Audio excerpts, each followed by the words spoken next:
আমি আবৃত্তি করব বিদ্রোহী কবি কাজী নজরুল ইসলামের সাম্যবাদী কাব্যগ্রন্থ থেকে মানুষ কবিতা। কবিতাটি রচনার কাল ডিসেম্বর 1925। কবিতাটি গত মাসে শতবর্ষী হয়েছে। মানুষ গান সাম্যের গান, মানুষের চেয়ে বড় কিছু নহে, নয় কিছু মূল্যায়ন। নাই দেশ কাল পাত্রের ভেদ, অভেদ ধর্ম জাতি, সব দেশে সব কালে কালে তিনি মানুষের জ্ঞাতি। পূজারি দুয়ার খোলো, ক্ষুধার ঠাকুর দাঁড়ায় দুয়ারে পূজার সময় পূজা। স্বপন দেখিয়া আকুল পূজারি করিল ভজনালয়, দেবতার বলে রাজাটা কাজ হয়ে যাবে নিশ্চয়। জীর্ণ বস্ত্র শীর্ণ গাত্র, কোথায় কণ্ঠহীন, ডাকিল পান্থ দ্বার খোলো বাবা, খাইনি প্রসাদ দিন।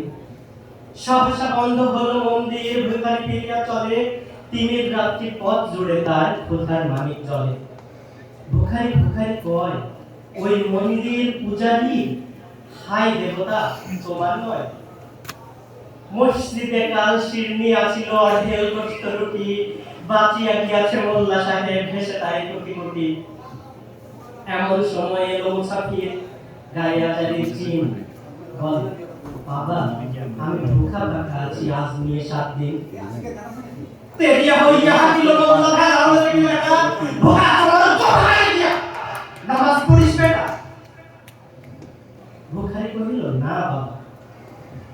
মোল্লা হাকিল তাহলে সারা সোজা পথ দেখ, গোশত রুটি নিয়ে মসজিদে দিল তালা।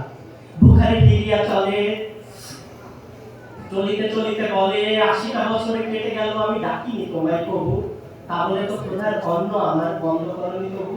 তব মসজিদ মন্দিরে প্রভু নাই মানুষের দাবি, মোল্লা পুরুত লাগাইছে তার সকল দুয়ারে চাবি। কথা চেঙ্গিস গজনী মাহমুদ, কথা কালা পাহাড়, ভেঙে ফেলে ভজনালয় তালা দেওয়া যত দ্বার। খোদার ঘরে থেকে হাত লাগাই কেটে সেগুলো তালা, সব তার গোলাপ চালা হাতুড়ি সকল চালা। হায় রে ভজনালয়, তোমার মিনারে দাঁড়ায় হলো গায়ে সারতে যায়। ধন্যবাদ।